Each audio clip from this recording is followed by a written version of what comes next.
flujo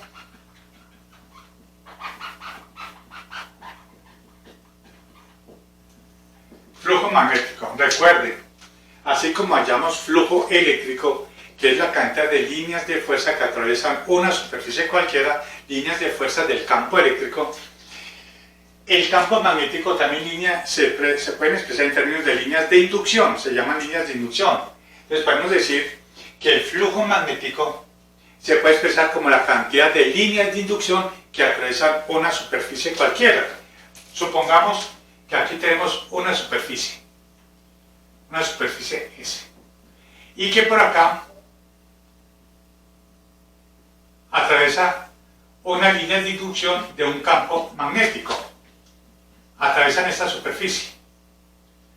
Esta superficie está siendo atravesada por un campo magnético que podemos representarlo por medio de líneas de inducción. Entonces atraviesan esa superficie.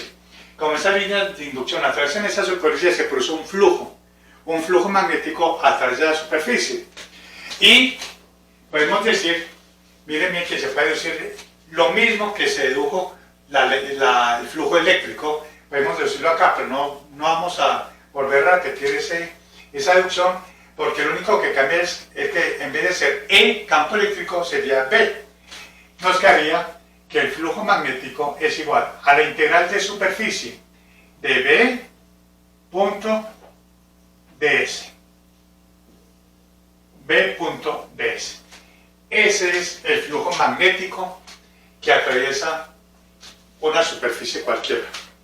Miren, B.ds, como pueden ver, es equivalente en campo eléctrico a flujo eléctrico igual a la integral de superficie de E.ds. Tiene la misma forma, la misma expresión. Lo único que cambia es aquí, que es inducción magnética. Bien, las unidades en el sistema MKS, el campo magnético es en Weber sobre metro cuadrado o Tesla. Weber sobre metro cuadrado o Tesla, y Weber sobre metro cuadrado o Tesla, lo mismo, sea en el sistema MKS, tenemos que el campo magnético sea en Weber sobre metro cuadrado, que eso se le llama un Tesla. Un Tesla. En honor a Nikola Tesla. Un Tesla. Superficie se da en metro cuadrado. Por lo tanto, Weber sobre metro cuadrado.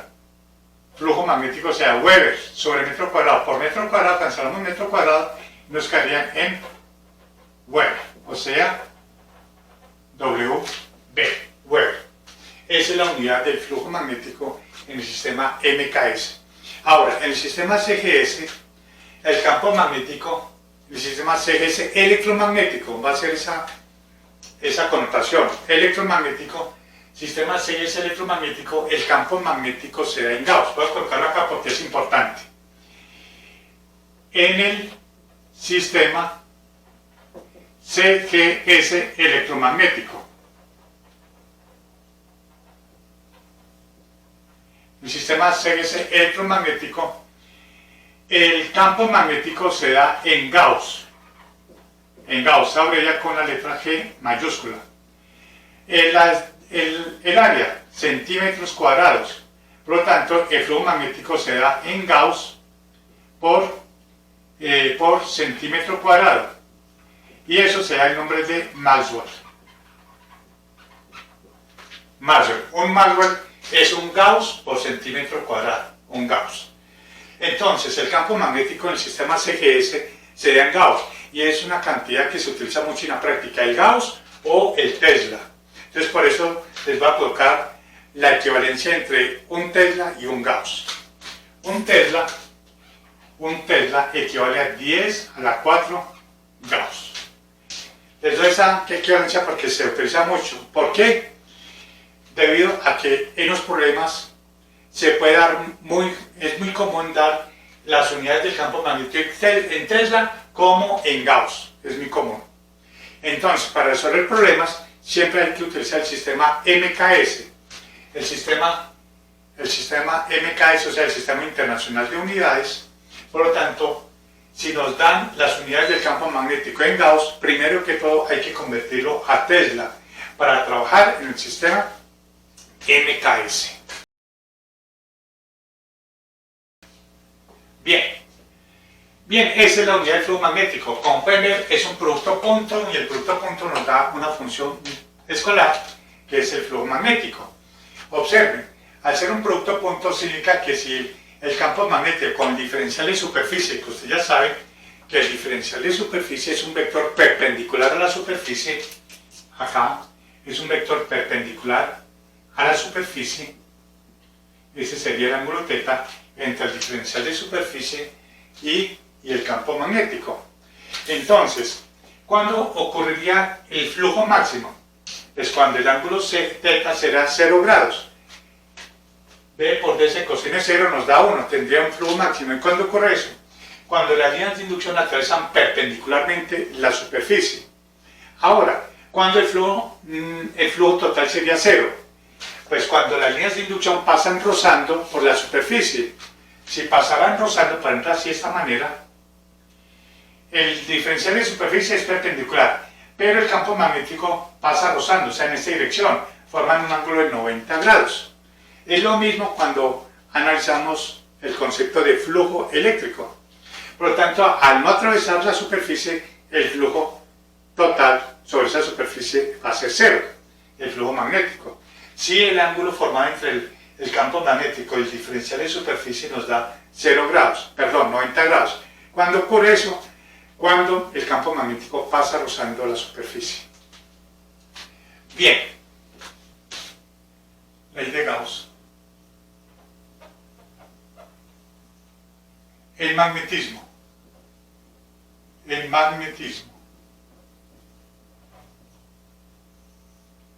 de Gauss, el magnetismo. Bien, resulta que el flujo magnético que atraviesa una superficie cerrada en una región cualquiera es igual a que el flujo magnético que atraviesa una superficie cerrada, o sea, una superficie pero cerrada, ¿no? Cerrada, eso ya sería una superficie cerrada, es igual a 0. Eso es lo que nos dice la ley de Gauss para el magnetismo. ¿Por qué es igual a 0? Porque las líneas de inducción del campo magnético siempre son líneas cerradas. ¿Por qué son líneas cerradas? Esa es una excelente pregunta. Porque el campo magnético creado por una corriente, hemos visto que el creado por una corriente, las líneas de inducción del campo magnético son líneas cerradas. Ahora, el campo magnético creado por un imán, observen acá, si tenemos un imán, un norte y un sur, ustedes saben que todo imán tiene dos regiones donde todo el magnetismo es muy potente, o es donde el magnetismo es mucho más intenso. Esas dos regiones se les conoce como polos magnéticos, y son dos, polo norte y polo sur, siempre son dos polos, se distingue como norte y sur, y que por convención las líneas de inducción que produce ese imán salen del norte y llegan al sur. Salen del norte y llegan al sur. Y así serían las líneas de inducción o la forma de las líneas de inducción del campo magnético en la vecindad de un imán. Como pueden ver, las líneas de inducción son líneas cerradas. Si alguien quiere separar ese norte y sur, se puede partir el imán, pero al partir el imán va a aparecer en los dos pedazos, va a aparecer un norte y un sur y un norte. Y si seguimos partiendo el imán, siempre va a aparecer un norte y un sur. Por más de que partamos el imán y que lleguemos ya a estructuras atómicas, siempre va a aparecer un norte y un sur, o sea, una línea de inducción del campo magnético cerrada. Por lo tanto, concluimos entonces que en magnetismo no existen los monopolos magnéticos, es decir, no existe ni un polo norte aislado ni un polo sur aislado. Existen siempre el norte y sur. Existe ese dipolo magnético, no el monopolo. Muy diferente a lo que ocurría o lo que ocurre en la electricidad, que uno era capaz de separar una carga positiva o una carga negativa y manipular con cualquiera de las dos caras o conjuntas. puede hacerse eso, pero en magnetismo no podemos separar un norte ni podemos separar un sur. Siempre va a aparecer el norte-sur. Por eso, la estructura magnética más simple es un dipolo magnético. Mientras que la estructura eléctrica más simple es una carga eléctrica. El magnetismo es un dipolo. Entonces, debido a que las líneas de inducción siempre son líneas cerradas, si establecemos acá una superficie cerrada, o sea, una superficie gaussiana, en una región donde hay un campo magnético, vemos que el campo magnético, las líneas de inducción entran y tienen que llegar al mismo punto, o sea, líneas cerradas. Entran y salen, entran y por acá está saliendo, entra por acá y por acá está saliendo, por aquí entra y por acá está llegando, entra y sale. Siempre van a formar el campo magnético en esta región, siempre va a ser líneas cerradas. Por lo tanto, el flujo magnético que atraviesa esta superficie es, para acá está entrando cierta cantidad de líneas de inducción y para acá están saliendo la misma cantidad de líneas de inducción. Por lo tanto, el flujo neto que atraviesa esa superficie gaussiana siempre va a ser igual a cero. Por eso es que decimos que el flujo magnético es igual a cero. Las líneas de inducción que entran por una superficie deben salir igual por la otra parte de la superficie, porque las líneas de inducción siempre son líneas cerradas. En cambio en electricidad, si teníamos una carga positiva, las líneas de fuerza salían, nunca regresaban. Y si fuera una carga negativa, las líneas entraban, pero nunca se devolvían, simplemente entraban si fuera una carga negativa, las líneas de fuerza del campo eléctrico. Por lo tanto, la ley de Gauss en magnetismo siempre se va a cumplir esa expresión. Llevándolo en términos de esta expresión, nos quedaría que la integral de B punto de S es igual a 0. Esa es la ley de Gauss. Que la integral del campo magnético a través de una superficie cerrada siempre es igual a 0. ¿Por qué? Por lo que les acabé de explicar. ¿Y por qué ocurre esto? Porque no existen monopolos magnéticos. Siempre existen el pasito, el norte y sur. En la naturaleza hasta ahora no se ha encontrado ningún monopolo magnético. Hay teorías donde dicen que si existieron los monopolos magnéticos, existieron unos cuantos monopolos que fue en el momento del Big Bang, cuando se creó el universo. Pero hasta ahora no se han encontrado esos tales monopolos magnéticos, por lo tanto, seguimos diciendo que la tercera ecuación, esta es la segunda ecuación, la ley de Ampère. La tercera ecuación fundamental del electromagnetismo es la ley de Gauss en magnetismo, o sea, esa expresión. Esa es la tercera ecuación fundamental de las 4 ecuaciones que vamos a ver. Ya hemos visto 3. Ley de Gauss en electrostática, ley de Ampère, aunque más adelante vamos a ver la ley de Ampère todavía más generalizada, y la ley de Gauss. Después vamos a ver la cuarta ecuación. Bien, esta es la ley de Gauss para el magnetismo en su forma integral. Ahora veamos cómo sería en su forma diferencial. Para eso vemos que tenemos una integral de superficie cerrada. Para eso podemos aplicar el teorema de la divergencia. Aquí sí ya podemos utilizar el teorema de la divergencia. Bueno, nos vamos por acá. 1 minuto y 37 segundos más tarde. Aplicando el teorema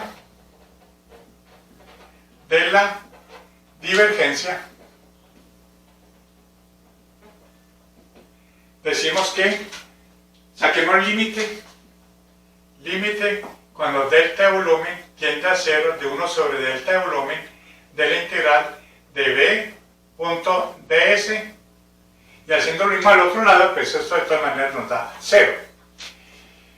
¿Ese volumen cuál es? Es el volumen encerrado por esa superficie cerrada, como ya saben ustedes, cuando vimos el teorema de la divergencia. Esto, por definición, es la divergencia del campo magnético es igual a 0. Y aquí tenemos que la divergencia del campo magnético es igual a 0, tenemos la ley de Gauss en su forma diferencial. Recuerden ustedes Divergencia del campo magnético. Cuando la divergencia del campo magnético estamos hablando de el flujo a través de una superficie cerrada. Y miren, que es cero. Significa que el flujo neto es cero. Esa es la ley de Gauss para el magnetismo en su forma diferencial y esa es en su forma integral. La tercera, repito, la tercera ecuación de Maxwell, de las cuatro. Muchísimas gracias, doy clases los jueves, no cobro mucho.